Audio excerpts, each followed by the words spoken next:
Despertar Espírita, uma reflexão sobre o sentido da vida.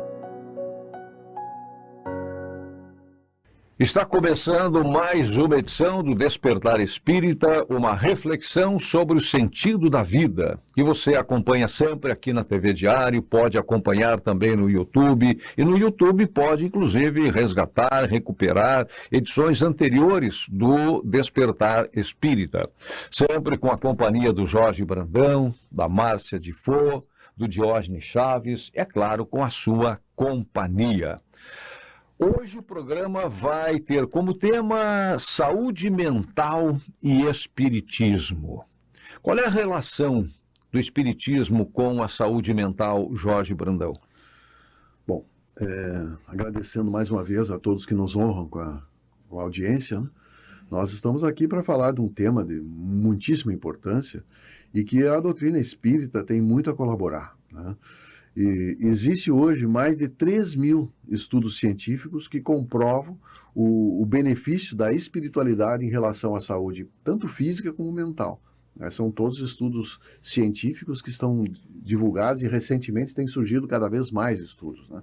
Então, tanto a depressão como a ansiedade são hoje fenômenos aí que são quase de uma pandemia, né? Nós temos um índice muito alto no mundo e no Brasil, né, com hoje, por exemplo, pessoas que foram diagnosticadas com ansiedade. O Jorge está aqui também, que é psicólogo, que trabalha na área, poderá confirmar também. Hoje chega a 20 milhões no Brasil. 20 milhões de pessoas ansiosas no Brasil. Isso é quase 10% da população. É a mais ansiosa do mundo. É a mais ansiosa do mundo. E também o caso de depressão, que nós podemos chegar aí mais de 10 milhões, com certeza, né? E outro dado que chama muito atenção também são os distúrbios do sono, né? Quase 70% das pessoas têm distúrbios de sono, né? Tem dificuldade para dormir, dorme menos de 5 horas, né? Então isso é algo que causa transtornos, vamos dizer assim, distúrbios emocionais, né? Problemas de saúde física e mental. Então a espiritualidade, o espiritismo, ele traz hoje também comprovadamente em pesquisas que mostram essa questão da fé, né? Que o índice por exemplo, de suicídio, né? Vou falar algo aqui que a gente tem estudado, é 4 ou 5 vezes menor em pessoas que são espiritualizadas, né? Então nós temos sim como muito a colaborar, né? Muito a colaborar com essa questão. E vamos falar hoje, até é importante quando a gente fala em religiosidade, espiritualidade, às vezes a gente faz uma certa confusão, né? Porque a religiosidade ou a religião é um grupo de pessoas que seguem uma crença, estão unidos e têm as normas em relação a isso, né? E espiritualidade é a cosmovisão do mundo, né? Como nós internalizamos isso, como nós vivenciamos essa questão da espiritualidade conosco mesmo, né? Uhum. Então é um tema bem abrangente, eu acho que nós temos muito a conversar. E vamos contar hoje bastante com a ajuda do nosso amigo, colega Diógenes, que é psicólogo também, né? E por enquanto era isso que eu tinha para abrir o trabalho.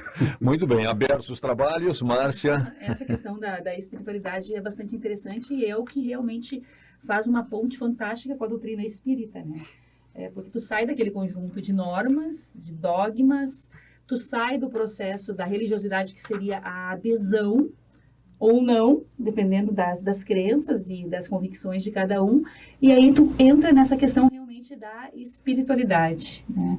O quanto, de certa maneira, você utiliza de todo esse conteúdo e reage adequadamente a todo esse processo que está posto aí, né? Realmente são as suas reações, a sua adesão de maneira mais íntima, poderíamos assim dizer, de alma, ao processo todo, ao ponto de realmente haver uma mudança comportamental, uma mudança mental, uma postura diferente diante das situações que a vida apresenta, para que você possa se estabelecer com mais equilíbrio, poderíamos dizer, a todos os processos que a vida apresenta, com mais saúde, né? Porque quando a gente fala também de doença mental, de dramas da alma, há uma linha muito tênue entre o que é normal e o que é anormal. E hoje, com a evolução em todos os níveis, com o número de habitantes na Terra em escala exponencial comparado em outras eras, né? Hoje é um avanço magnífico em todas as áreas, em todos os sentidos, mas em termos populacional também. Uhum. Então, hoje já se vivencia e se depara a ciência médica com situações e contextos que há pouco tempo atrás não se falava, não se tinha. Houve a necessidade de uma pesquisa mais séria, mais debruçada sobre vários aspectos, para a gente simplesmente não colocar dentro do mesmo balaio tudo que chega. Uhum. E houve essa necessidade de maneira natural. A vida se movimentou e obrigou que todos saíssem da zona de conforto em suas pesquisas individualizadas, para que pudesse haver um avanço em várias áreas, para que a gente pudesse hoje ter um diagnóstico, talvez um pouco mais aproximado da realidade daquela alma, daquele espírito, porque realmente, ainda que com todos os avanços que se tenha, não se tem como fechar a questão. E aí, quando entra o espiritismo nesse contexto todo, se percebe que realmente não se tem como fechar a questão. Ainda que tu tenha um diagnóstico aparentemente fechado, adequado ali, se tu vai para uma sessão mediúnica, tu vê que o caso é bem mais complexo. Tu vê que os dramas que aquela alma traz são muito mais complexos.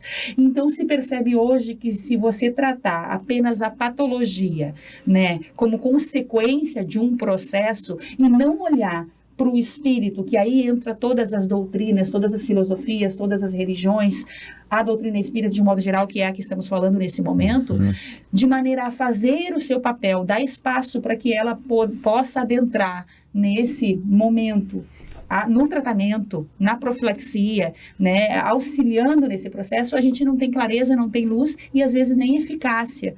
A gente vai passar a vida inteira tratando o corpo e não vai atingir a causa do problema ali, que é às vezes onde o indivíduo vai precisar mexer, né?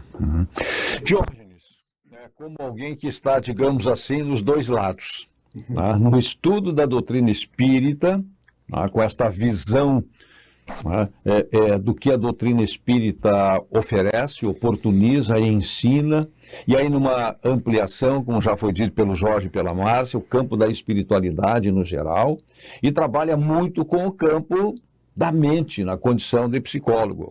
Estudante, estudioso da doutrina espírita e profissional na prática da psicologia.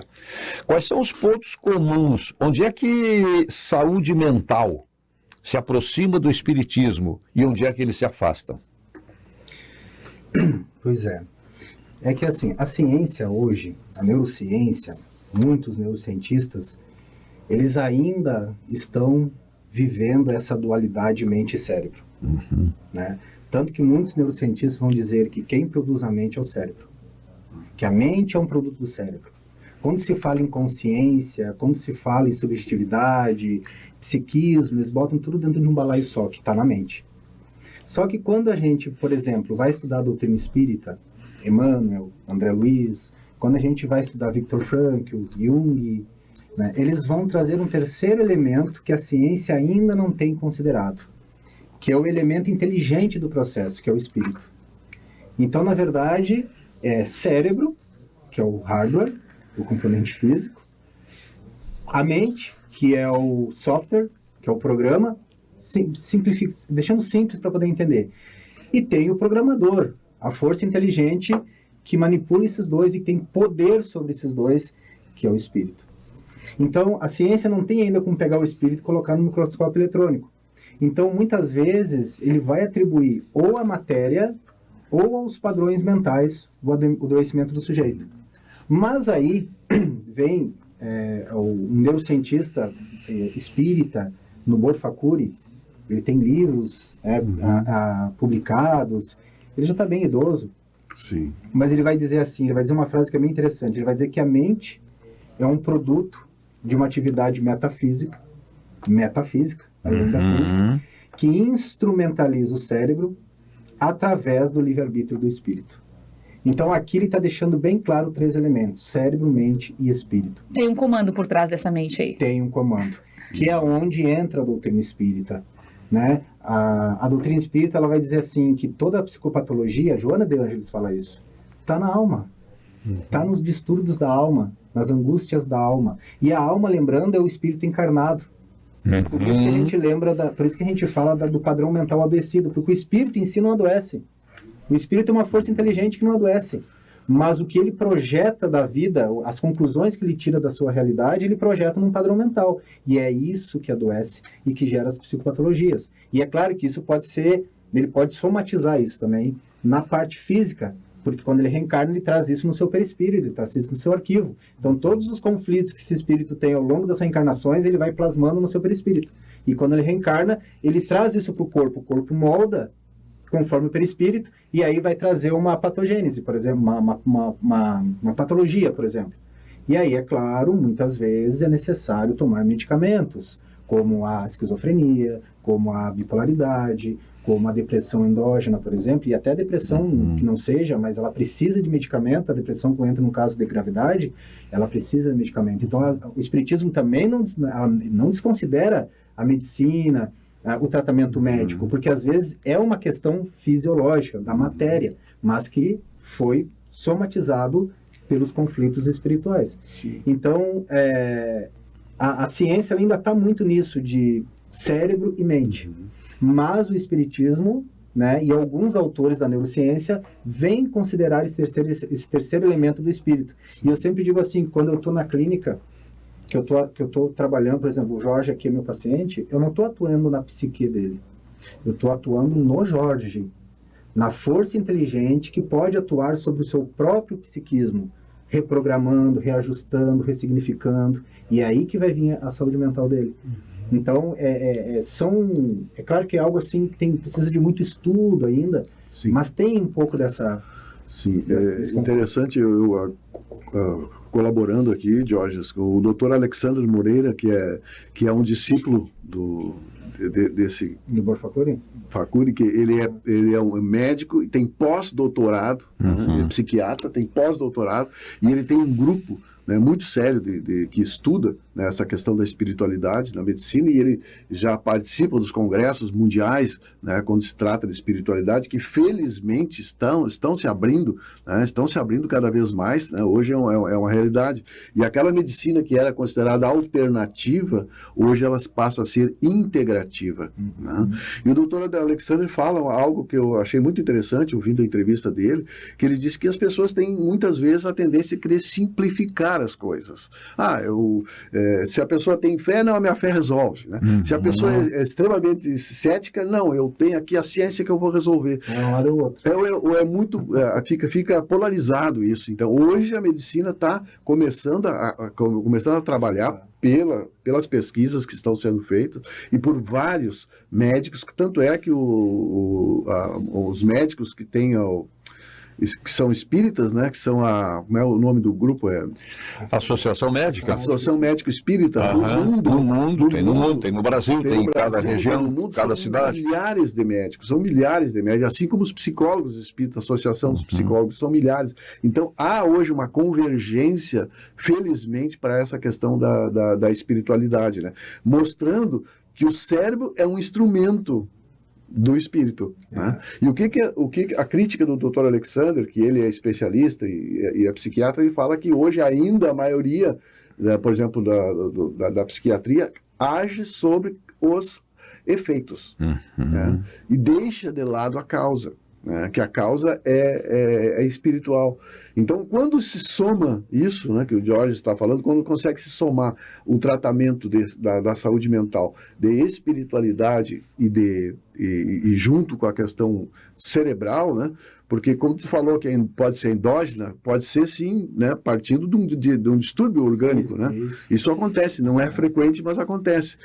Agora, é importante a gente frisar isso, né, que o tratamento tem que ser de forma integrativa. Integrativa. Sabe que, ouvindo vocês e trazendo à memória, né, alguns dos ensinamentos que a gente vai adquirindo pela leitura e pela busca, né, cada vez mais se dá valor às lições de Jesus.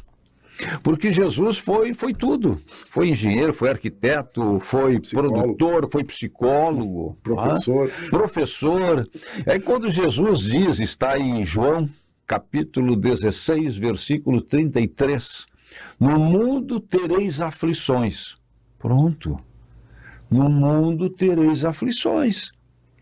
Todos nós teremos aflições, de diferentes espécies, de diferentes naturezas, mas teremos aflições. E aí vem as doenças físicas, mentais e de toda sorte. Tá? Mas tende bom ânimo, eu venci o mundo.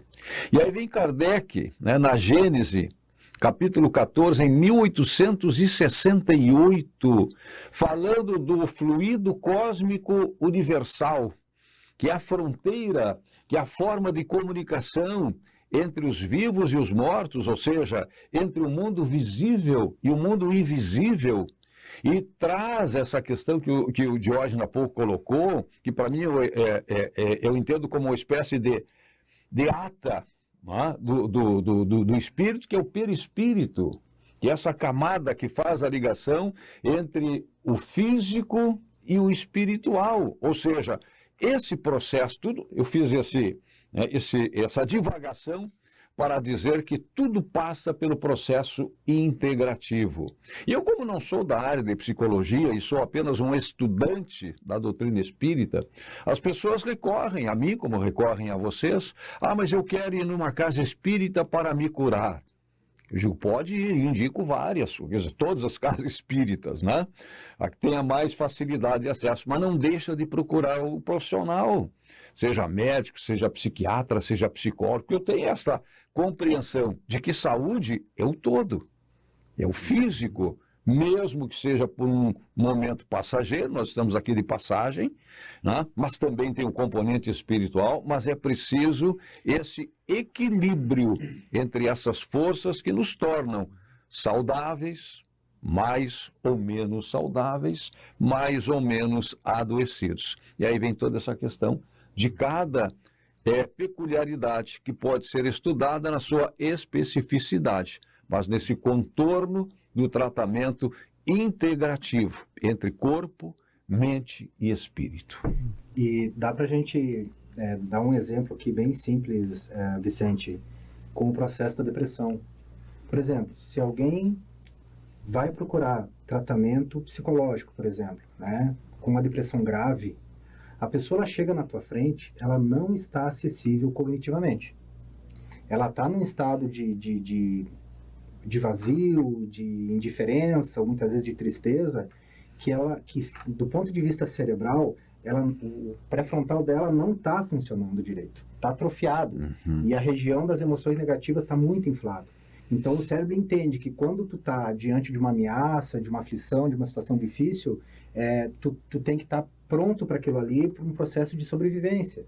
Então, quando a pessoa chega na tua frente ali, um dos primeiros, pelo menos na cognitiva comportamental é assim, quando a pessoa chega ali com uma depressão grave, um dos primeiros procedimentos é trabalhar do ponto de vista comportamental, tentar ver a rotina dessa pessoa, como que está sendo o dia a dia dela. Por quê? Porque na depressão a pessoa tende a se isolar muito. E não tem como tu trabalhar a depressão com uma pessoa isolada. A gente disse que no tratamento para depressão precisa do sol. E aí a gente lembra da vitamina D, né? Que quando a vitamina D está muito baixa, dá sintomas de depressão ou de tristeza, de desânimo. Então, assim, o que acontece? Essa pessoa ela vai precisar de um tratamento medicamentoso para poder os neurotransmissores do cérebro, né, aumentarem e essas conexões começarem a acontecer de forma mais eficiente. A partir daí, ela pode ganhar um ânimo, né, uma energia maior, e ela consegue ter mais acesso ao processo psicoterapêutico. O processo psicoterapêutico vai ajudar essa pessoa a lidar com a doença, a lidar com o processo, porque as pessoas em depressão, elas têm uma percepção muito negativa da depressão, e aí a gente fala da resistência, porque a resistência potencializa a psicopatologia. Meu Deus, eu sou um lixo de pessoa, olha a minha vida, eu estou isolado, muitas vezes escorado pelo INSS, ou como é que a gente fala escorado? Não, claro, muito Encostado. Estou encostado. Isso atinge muito a autoestima da pessoa. A pessoa ela vê que ela está se sentindo um peso dentro de casa, ela não trabalha mais, ela se sente inútil, então isso atinge muito o lado psicológico dela também. Então o trabalho psicológico ele vem nesse sentido, primeiro, psicoeducar a pessoa sobre depressão. O que é a depressão? Tu sabe, alguém já te explicou o que é isso? E aí tu explica para a pessoa. E ela vai descobrindo que ela tem um poder muito grande em cima da psicopatologia, que 50% do tratamento é ela, né? E aí, como eu digo, eu estou atuando na mente dela? Não, eu estou atuando no ser espiritual, lá na essência, na potencialidade. E ela vai começar também a atuar sobre si mesmo, modificando essa percepção ao longo do tratamento psicológico e ganhando forças para sair. Essa é a parte psicológica. E a parte espiritual? A gente sabe que quando nós baixamos a nossa frequência vibratória, tem muitos irmãozinhos ignorantes, mal intencionados, que eles usurpam. Diz-me o que pensas que eu te direi com quem andas. Claro. E aí pode vir os processos obsessivos, né? A pessoa já tem uma crença ali porque eu não valho nada, são lixo, eles vêm e potencializam ainda mais. Às vezes porque tem um vínculo de ressentimento com aquela pessoa, né? Ou às vezes por oportunidade, né? Eu vou aproveitar que ela está ali com as pernas bambas, eu vou dar uma rasteira. Então, e a questão também da espiritualidade dos benfeitores amigos, que tem médicos e psicólogos lá também. Por que eles não podem atuar no tratamento também? Até mesmo fluídico, né? Para poder ajudar essa pessoa a se reequilibrar. E aí a gente entra na questão espiritual da ciência. A ciência, ela não provou a espiritualidade. Ela não consegue provar que existe a espiritualidade. Ela está conseguindo provar os efeitos de quem acredita. É isso, né? Porque pessoas que têm uma fé, que acreditam numa força maior, num Deus, num Jesus, o que acontece? Elas têm um pensamento mais positivo, elas são menos ansiosas, elas são mais resilientes. Tem até um teste que foi feito, um estudo que foi feito, que o Haroldo Dutra trouxe, que tem 2 questionários de pesquisa em Harvard, que fizeram uma para buscar o índice de felicidade de alguém e da espiritualidade. E ele disse que no teste que fizeram na pesquisa, com pessoas oncológicas, né, que estavam em processo de cura do câncer, eles aplicaram esse teste. E aquelas pessoas que seguiam alguma espiritualidade, acreditavam na vida após a morte, enfim, os scores de felicidade eram mais elevados comparando com aqueles que tinham maior score de espiritualidade também. Então, diante de vários estudos, estão chegando à conclusão de que pessoas mais espiritualizadas têm uma resposta melhor nos tratamentos, né, medicamentoso, enfim, vários tratamentos, e tende a ter uma vida mais feliz, mais equilibrada. Sim. Então, só para a gente compreender isso, né, que a ciência, ela prova os efeitos da espiritualidade. Mas quando a gente vai para a doutrina espírita, esse campo amplia, e a gente consegue ter um olhar muito mais ampliado, né, e entender que, sim, nós somos espíritos que podemos buscar a nossa própria cura. Porque os exames laboratoriais, né, que hoje são muito modernos, eles colocam imagens coloridas do cérebro e tudo, mas eles não podem dizer, aqui está positivo para depressão. Não mapeia a alma. Não tem como mapear a alma, isso? Entende? Então, por isso é muito importante, Diógenes, isso que tu falou, porque se a pessoa for tratar apenas as causas através da medicação, sem o acompanhamento psicológico e sem a ajuda espiritual, quando ela parar, pode passar vários anos, ela vai estar na mesma situação ou pior. É uma tríade, né? Essa tríade é fundamental. Corpo, mente e espírito. Exatamente. Os três têm que estar... Eu gostaria até no próximo bloco de falar também sobre a experiência do Dr. Alexander sobre experiências de quase morte. Sim. É muito interessante o trabalho dele, com 200 casos registrados por uma equipe de médicos e psiquiatras, que isso está, hoje já, ele fez um livro que já está em 10 línguas espalhado pelo mundo. Muito bem. EQM, experiência de quase morte, vai ser um dos assuntos na sequência desse tema geral de hoje, que é saúde mental e espiritismo, ou ampliando mais, né, espiritualidade. É o programa Despertar Espírita, uma reflexão sobre o sentido da vida, que agora faz um intervalo, mas já volta. Despertar Espírita, uma reflexão sobre o sentido da vida. Pra você que quer viver em paz, família sorrindo, amigos contigo, isso é Causo Mais. Na Causo Mais, nós sabemos que a consulta com um médico especialista não pode esperar, que o plantão 24 horas adulto e pediátrico é fundamental, que os descontos em exames, atendimento odontológico, além de todos os benefícios que nosso cartão oferece, garantem saúde e tranquilidade pra você e sua família em todos os momentos. É Causo Mais. 30 anos, a Della Páscoa Engenharia segue sua trajetória com a missão de oferecer serviços de excelência aos seus clientes, apresentando soluções que possam melhorar a qualidade de vida das pessoas, encurtando distâncias e contribuindo para o desenvolvimento social e econômico de nossa região, através da infraestrutura, tecnologia e sustentabilidade. Della Páscoa Engenharia, há 30 anos transformando a cidade e região. Seja bem-vindo à Ubra Santa Maria, um lugar onde suas aspirações ganham vida. Aqui, acreditamos que a educação deve se adaptar a todos e, através de cursos presenciais noturnos, ensino híbrido e à distância, oferecemos a flexibilidade necessária para você conquistar os seus sonhos. Nossos professores são apaixonados pelo que fazem e estão prontos para trilhar junto contigo a sua jornada até o mercado de trabalho. Faça parte de um ambiente que valoriza cada passo da sua trajetória e impulsiona o seu crescimento. Venha fazer parte dessa história. Inscreva-se agora e descubra como transformar o seu futuro.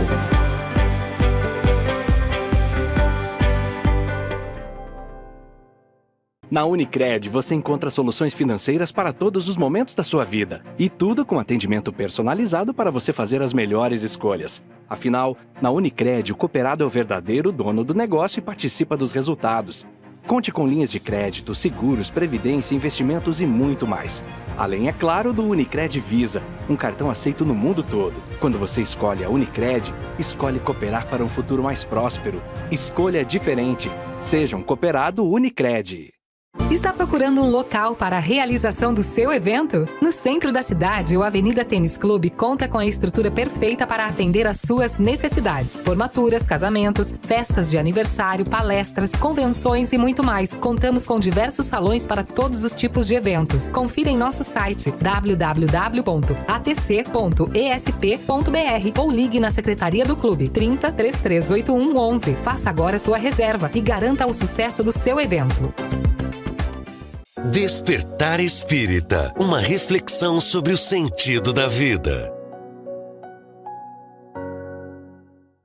Estamos de volta com o programa Despertar Espírita, uma reflexão sobre o sentido da vida que você sempre acompanha aqui na TV Diário, também pode acompanhar pelo YouTube, na companhia do Jorge Brandão, da Márcia de For, do Diógenes Chaves e, é claro, sempre a sua companhia.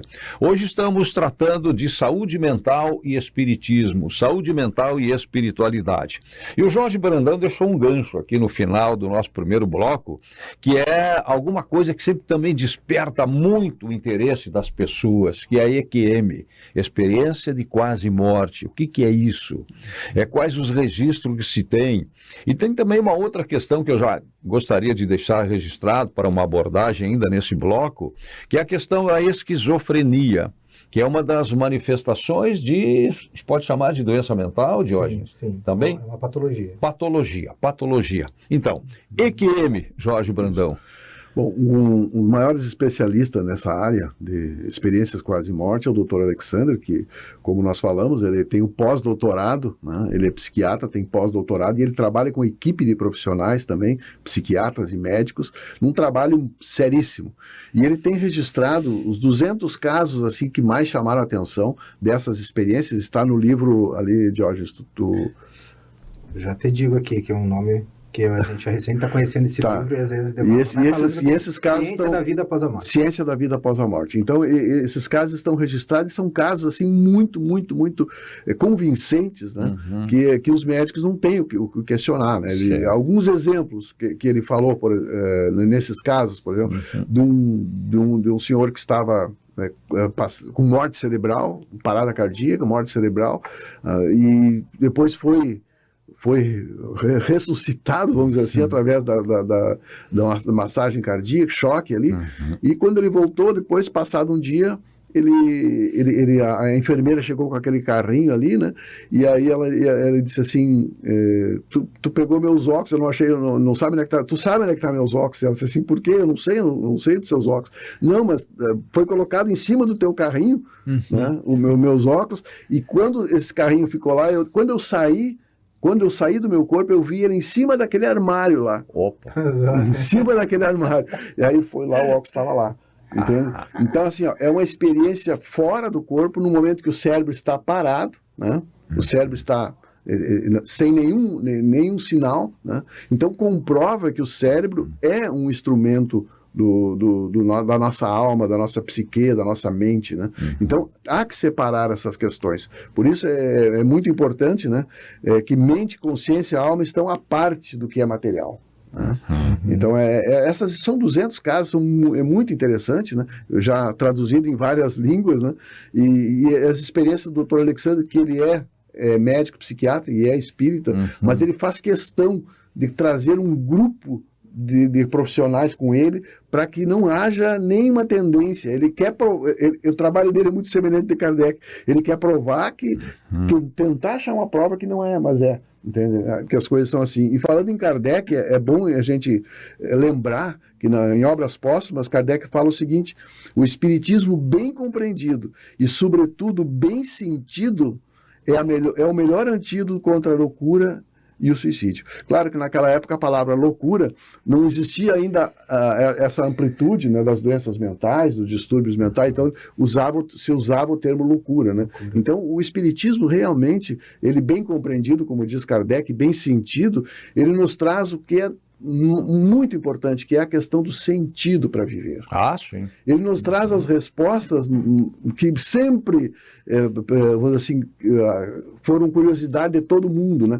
De onde viemos, para onde vamos, por que estamos aqui. O que estamos fazendo aqui? A grande pergunta. Qual é o sentido da nossa existência? Qual é o sentido dos nossos desafios? Das doenças. Exatamente, tudo isso faz parte, porque nós somos espíritos ainda, vamos dizer assim, estamos num hospital, numa terra que é um hospital, né? Às vezes até pode ser um presídio, mas nós estamos aqui para crescer, para evoluir e para aprender. Então, quando nós temos essa noção certa, conscientes, né, nós começamos a dar a dimensão exata para os nossos desafios. Tá certo. A gente bota num contexto. Exatamente, contextualiza as situações. Né? Então nós não entramos, é mais difícil de nós nos desesperarmos. Né? O que faz sentido. Né? E o desespero é a maior causa do suicídio. Pois é, antes da Márcia trazer a sua contribuição, sei que a Márcia vai falar, presumo, né? Sobre também a contribuição da doutrina espírita, né? A abordagem da doutrina espírita, desses vários aspectos, para mim tem duas coisas que são fundamentais e que também fazem esta aproximação do material com o espiritual. Nós somos seres dualistas, tá? Que é exatamente encontrar ou buscar o sentido da vida. Isso é para agora, claro que sempre para depois, tá? Anterior, agora e para depois, mas o sentido da vida, acho que é um grande instrumento de ajuda ao enfrentamento de qualquer que seja o desafio, e vem em forma de doença, de perda, de desilusão, de desencanto, de qualquer coisa, e a certeza da vida futura. Acho que essa é a aproximação que faz do material com o espiritual. Encontrar o sentido da vida e acreditar, né? É aquela fé forte, inabalável da existência da vida futura. Márcia. Eu estava pensando no que o Jorge estava trazendo, nessa abordagem das experiências, né, de quase morte, e não apenas essas, fazendo um paralelo com todas as propostas de avanço científico que nos possibilita adentrar um pouco mais a essa realidade da continuidade da vida de maneira mais palpável, assim, a partir de um material substancial comprovado ali, ainda que não se tenha uma explicação clara no campo científico sobre isso, nos possibilitando de maneira mais racional ver lógica e possibilidade de verdade por trás de todo esse mundo, que por muito tempo foi imaginário, fictício, ilusório, coisa de gente que não tem raciocínio lógico, uma fé cega. Passou por vários níveis esse avanço do despertar para a espiritualidade. E por muitas vezes foi considerado algo de pessoas não muito sérias, pessoas que não merecessem credibilidade. E entendemos o porquê foi tão difícil para Kardec conseguir se posicionar ali, fazendo uma ponte entre espiritualidade e realidade material, corpo científico, de maneira séria e embasada, porque esse penso que tenha sido o maior desafio de Kardec naquele instante. Conseguir trazer a grandeza dessa proposta no momento em que isso era assunto de pessoas que não tinham um raciocínio coerente e lógico, né? Isso para não dizer coisa pior de como era tratado naquele instante.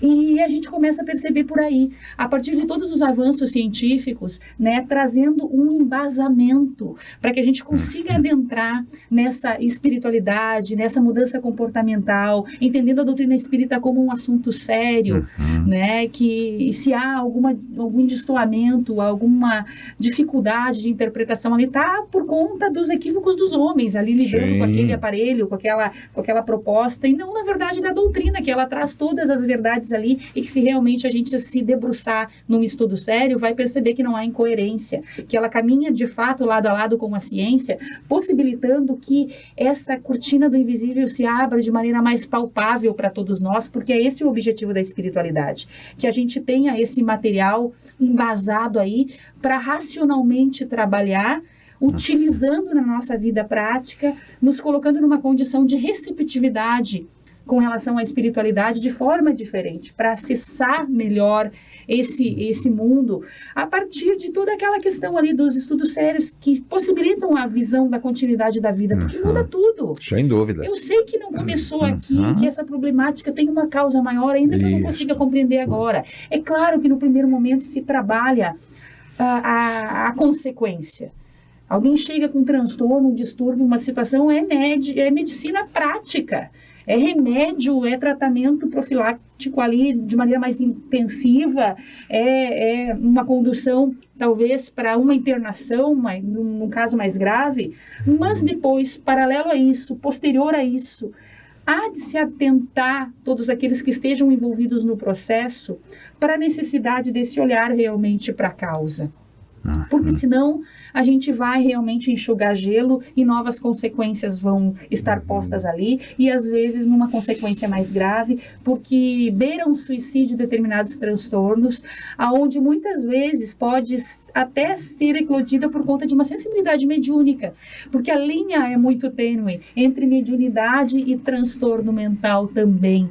Então há uma série de variáveis aí que precisam ser observadas, avaliadas, e nesse sentido a Casa Espírita, a doutrina espírita pode colaborar e muito no auxílio de alguém que apresente uma determinada problemática. E quem de nós não apresenta? Em menor ou maior grau, todos nós temos nossas dificuldades. Sem eliminar os outros aspectos. Sem eliminar nenhum até aspecto. Inclusive há um consenso na questão da saúde, espiritualidade, em todos que trabalham nessa área, psicologia, psiquiatria e questão de espiritualidade, há um consenso que até o Dr. Alexander citou, eu achei muito interessante.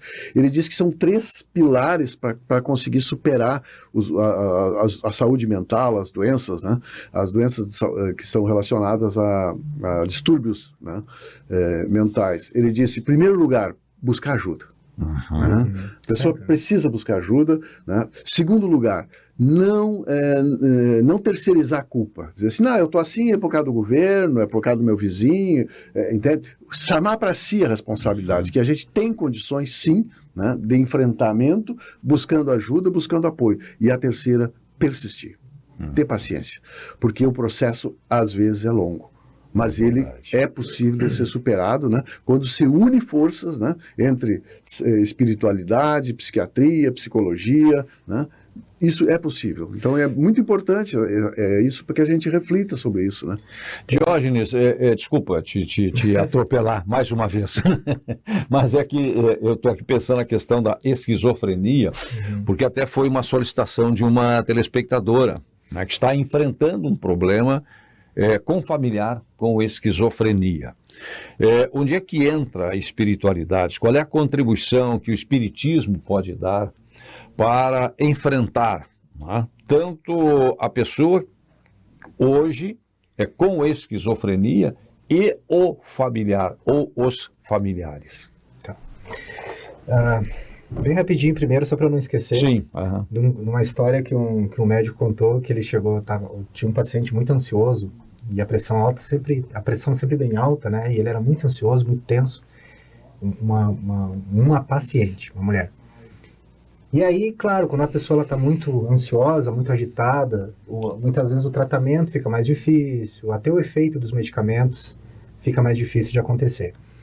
E daí, certa vez ele chegou para essa paciente, ela estava muito agitada e tal, e ele pegou na mão dela, né? E falou para ela assim, a senhora tem fé? A senhora acredita em alguma coisa? Ah, sim, meu filho, eu sou católica. Eu disse, tá, qual é o santo que a senhora mais gosta? Daí ela disse assim, eu gosto da medianeira. Então, vamos lá. A senhora consegue mentalizar a medianeira? Fechar os olhos, imaginar ela? Vamos começar a pedir ajuda para ela, então? Porque daí ela vai ajudar todos nós aqui. Somos nós ajudando a senhora e ela também vai vir aqui ajudar a senhora. A senhora não acredita? Acredito. Aí começou a fazer um processo de oração com ela. O doutor começou a também acompanhar ela. Numa maneira bem simples dele, né?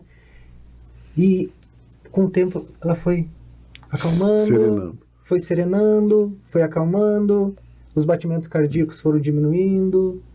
E daí, ela se sentiu melhor, os médicos, os enfermeiros, depois uma enfermeira chegou e disse assim, doutor, eu não sabia que o senhor tinha alguma religião, que o senhor era religioso, o senhor é evangélico, que o senhor era... Disse, não sou nada, nunca participei de nada. Mas como é que o senhor convidou ela para fazer uma oração? Não, mas ela é. Basta que ela seja, eu não preciso ser. Eu só utilizei uma ferramenta muito poderosa que ela tem com ela em benefício dela. E funcionou. Então é essa a ideia de quando se trabalha a espiritualidade, né? E que ajuda no desenvolvimento, na saúde mental, né? Está nos três, porque que eu tenho chamado, agora, de novo interrompendo, Jones, que não coisa. Não tem problema, vamos lá. É que uma coisa nos desperta a outra, né, Márcia? A Márcia também havia comentado isso no nosso intervalo, que eu tenho chamado de 3 passos da cura pelo método de Jesus. Mas daqui a pouco eu falo. Opa, fiquei curioso agora. A questão da esquizofrenia é o seguinte, tá? Primeiro é importante a gente entender que a esquizofrenia ela é tida como uma doença, tá? Ainda não tem estudos precisos para saber a causa nem a cura. Mas é tido como uma doença porque, em princípio, não há cura, né? Não existe uma cura da esquizofrenia, assim como não tem cura para bipolaridade, por exemplo, né? Mas são doenças que elas podem despertar durante a vida, tá? Por exemplo, esquizofrenia. Esquizo quer dizer divisão, frenia, mente.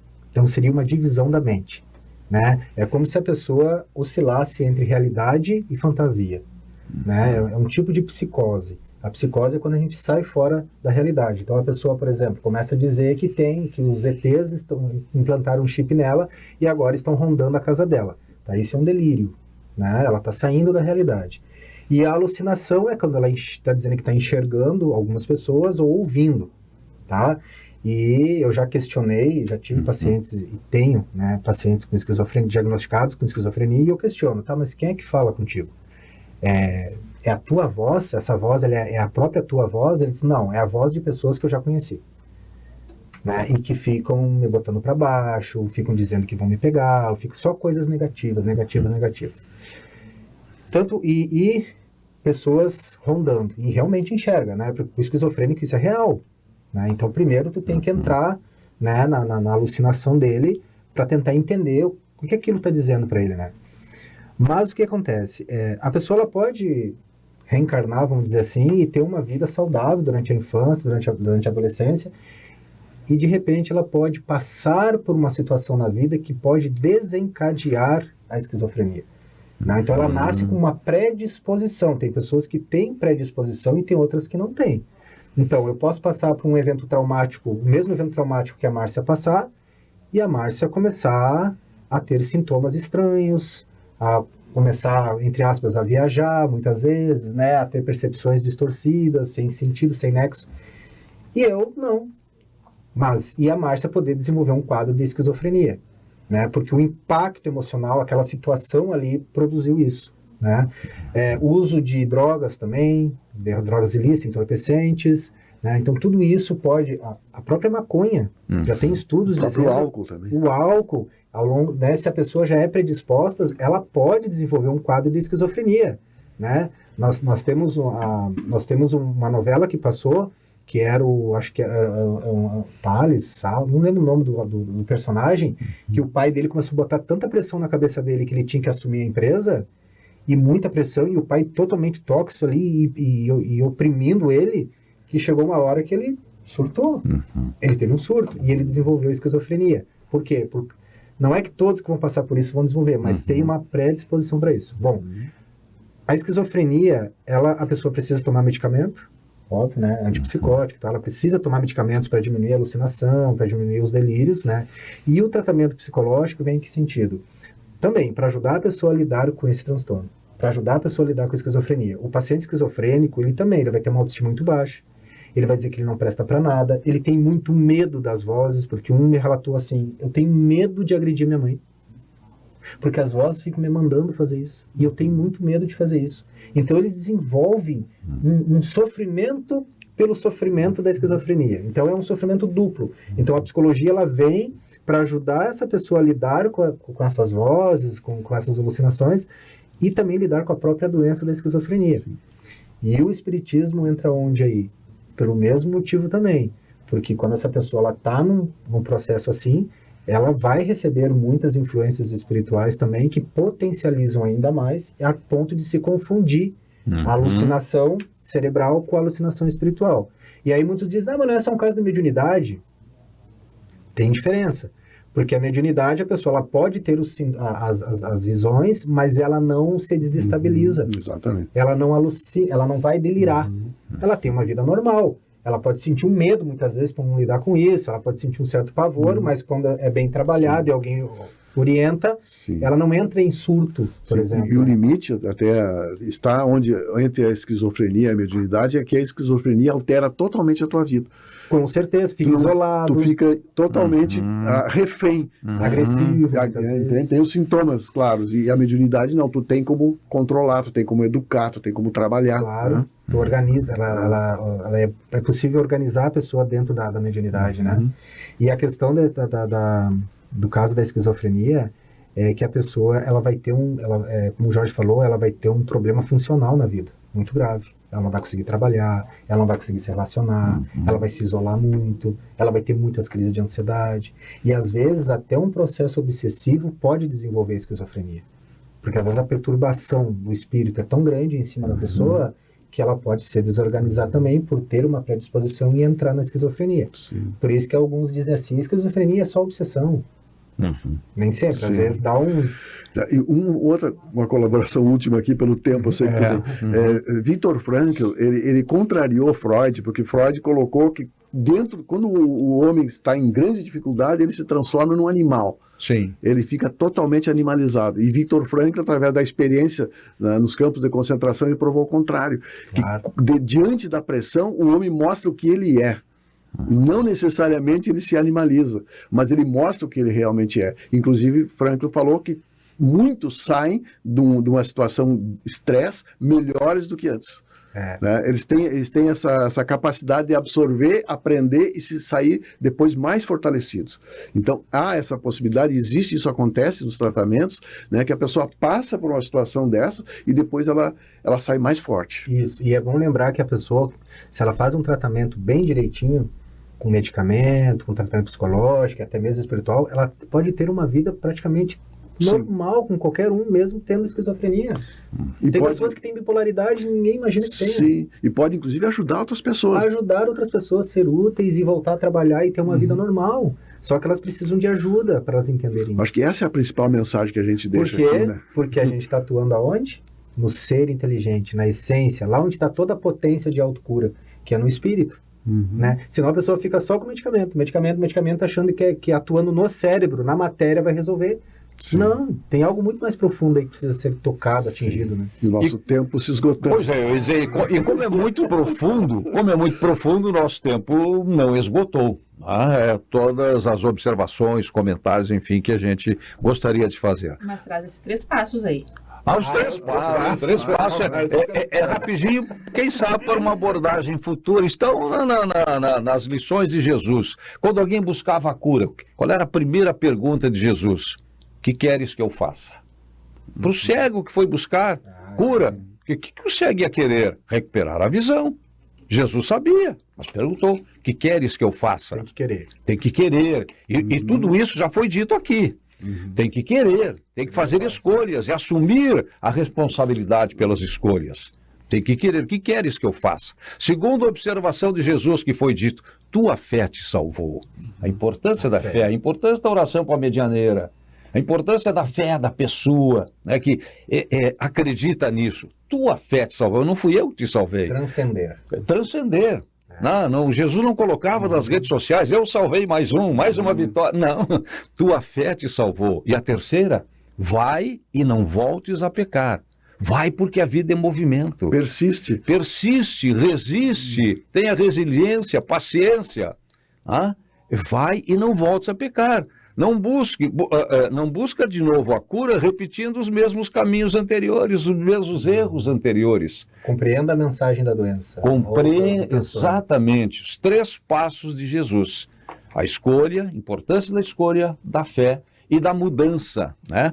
Porque toda transformação, toda mudança exige exatamente isso. Consciência, vontade e o querer para mudar e para se transformar. Márcia? Namastê. Ok, muito bom. Então tá, olha, o tempo nos consumiu, né? Pela grandiosidade do tema. Jorge Brandão, Márcia Defoe, Diógenes Chaves, que estiveram aqui com a gente em mais esta edição do Despertar Espírita, uma reflexão sobre o sentido da vida. O programa termina hoje aqui com toda a riqueza que aqui foi trazida pelos participantes, né? Pela espiritualidade, pelas lições, pelos ensinamentos. O programa termina aqui, mas a vida continua nesta e em outras dimensões. Até o nosso próximo encontro. Despertar Espírita, uma reflexão sobre o sentido da vida.